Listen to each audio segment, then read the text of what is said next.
Hello, friends. I'm at this beautiful spot here by this river, and I wanted to go for a walk as I wait to pick up my daughter from camp.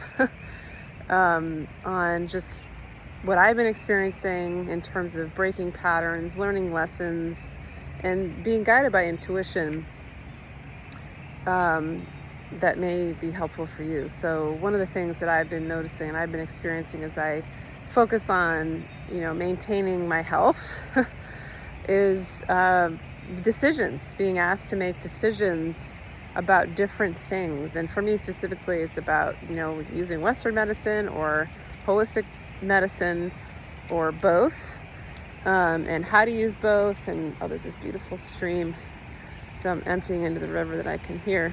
Anyway, but when it comes to serious issues that, for me it was cancer, it's scary, right? There's the fear of like, well, if I do this, what will happen? If I don't do this, what will happen? And that can throw us off in our intuition. And certainly that's been the case for me,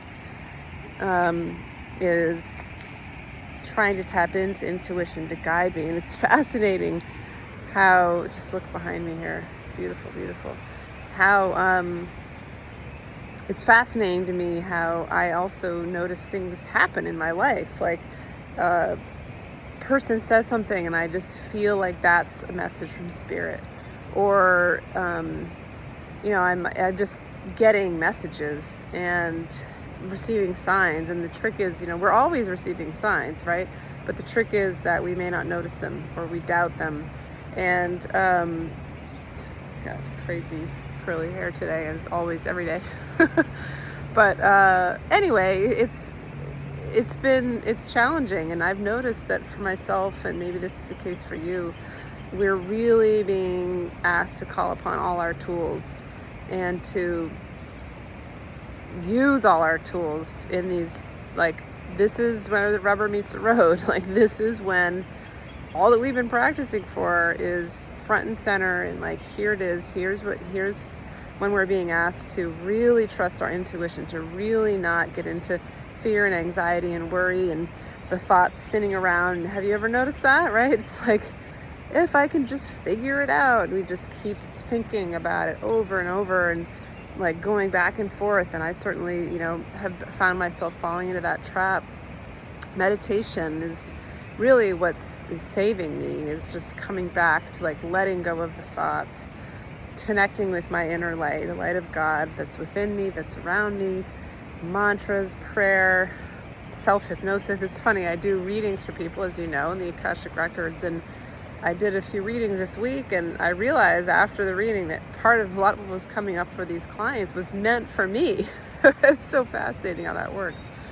So if you're in it, as a lot of us are, and just, try to, and you feel like you're getting sucked into ego, all the stories, all the like thought chatter that it doesn't take us anywhere. It just goes and spins, and we get in this spin cycle.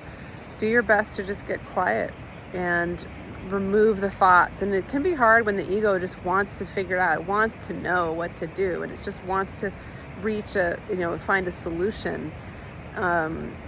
But sometimes the solutions don't come overnight. Sometimes we're not meant to find them overnight. One of the metaphors that came up in the Akashic Records in one of the readings I did was climbing a mountain. And this comes up a lot, actually, is like, if you're going on a hike, if you're climbing a mountain, or if you can imagine climbing a mountain, there's always the destination in mind. And it's like, I just want to get to that top. I want to be there, and I want to be there now at some level. But when we're on a hike, we kind of know, like, well, it's also about the journey, and it's enjoying the sights and just the whole experience of going for this walk in this beautiful place. And that's really what I think we're being asked to do. And what they showed me in the records is just notice, it's all these experiences, and just notice what you're feeling, what's going on in your mind. And is it helpful? Is it helpful to go in these stories, or is it helpful to connect with light, to connect with peace, knowing that the answers will come? But it's the sort of process that we go through that's really important to help us grow, to help us learn. So I'm certainly working on it. Anyway, I hope this has been of help and service in some way. Many blessings.